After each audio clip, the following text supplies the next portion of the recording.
السلام عليكم ورحمة الله وبركاته. ازيكم يا جماعة؟ عاملين ايه؟ يا رب تكونوا بخير وفي أحسن حال. اتكلمنا عن الكذب، عرفنا أسبابه ليه الأطفال بتكذب وإيه أنواع الكذب عند الأطفال. ازاي بقى هنعالج الكذب عند الأطفال؟ هنمشي طبعا كالعادة على أسس كده لازم نعملها.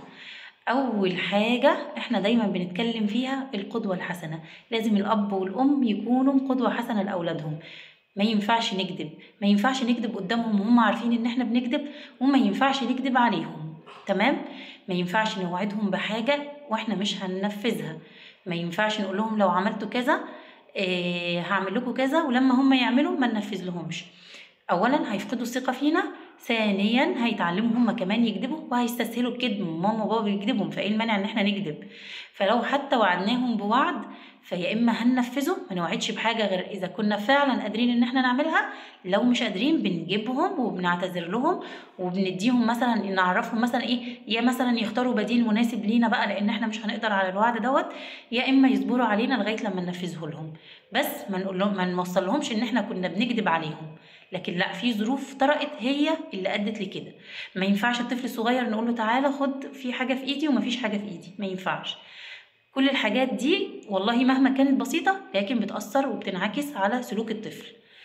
تمام؟ ايه تاني؟ لازم نوضح القيم الأخلاقية ليهم. لازم يبقى عندهم عقيدة كده من جواهم، عارفين ان الصدق ده حاجة جميلة وكويسة، وان الكذب ده حاجة وحشة، ما ينفعش أصلا نكذب.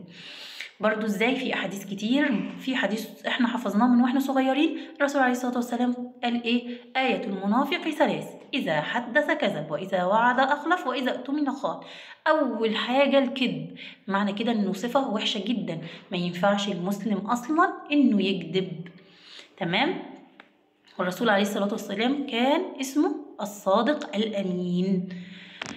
يبقى الصدق ده حاجة مهمة جدا جدا، والكذب ده حاجة وحشة جدا جدا. ممكن برضو من وهم صغيرين نبدأ نقول لهم، نحكي لهم مثلا قصة عن مثلا ان الكذب ده حاجة وحشة، الناس هتفقد الثقة فيك، ممكن تبقى واقع في مشكلة فعلا ومحدش يصدق ان انت في مشكلة ومحدش ينقذك.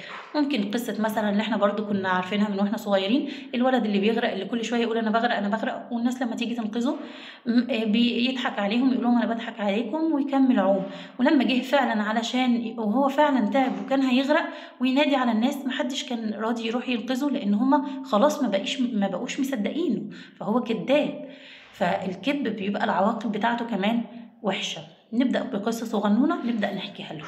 لازم جو البيت يشجع الطفل على الصدق، حب بقى، وبلاش النقد المستمر، وبلاش التوبيخ، وبلاش العنف. احنا قلنا ان البيئه اللي بتستعمل دايما الضرب هي البيئه ديت الاطفال فيها في الغالب بيطلعوا كدابين عشان يهربوا من العقاب.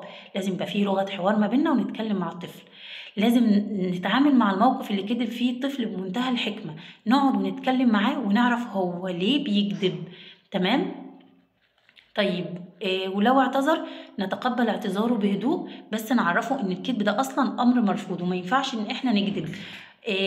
وان احنا مثلا هنسامحه مثلا المره دي، ولو هو عمل غلط ممكن بالكذبه بتاعته ديت اثرت على حاجه ويقدر يصلحها، لا صلحها بقى ما دام انت كذبت. تمام؟ ممكن ايه كمان؟ ممكن يكون لان احتياجاته العاطفيه قلنا هي مش ملباه، فعشان كده لازم ان احنا نساعده ان هو يحقق، ان احنا نشبع عنده الجانب دوت ونحقق له رغباته، بس زي ما قلنا بدون دلال مفرط ولا قسوه مفرطه. تمام؟ لازم نوازن دايما في اساليب التعامل مع الكذب، ولازم لو في قواعد تمشي على الناس كلها، ما نطبقهاش مثلا على الولد علشان هو ولد، والبنت لا نسامحها. ما نطبقهاش مثلا على الكبير والصغير لا علشان هو لسه صغير، لا، لازم يبقى في قواعد كله ماشي عليها وبتطبق على كل واحد على حسب مثلا سنه. لازم نديله بدايل تساعده على انه هو يلبي احتياجاته بدل من انه هو يكذب، نعرفه ونعلمه كده. تمام؟ لازم نفهمه ونعرفه ازاي يختار الاصدقاء الكويسين الصادقين. لو صاحبي بيكذب انصحه مره واتنين، طب ما تنصحش يبقى لا، ابعد عنه، لان الكذب ده سلوك مش حلو خالص، فما ينفعش اصاحب حد كذاب، يبقى لازم اختار الصديق بتاعي بعنايه شديده. طيب احنا قلنا برضو من احد اسباب الكذب ان الطفل وهو صغير بيخلط بين الحقيقه وبين الخيال، فلازم نعرفه ان دي القصص قصص وان الحقيقه حاجه تانية، وممكن نقربها له لانه صغير بحاجه بسيطه، ان القصص هي الحاجات اللي في الكتب واللي احنا بنقراها مع بعض.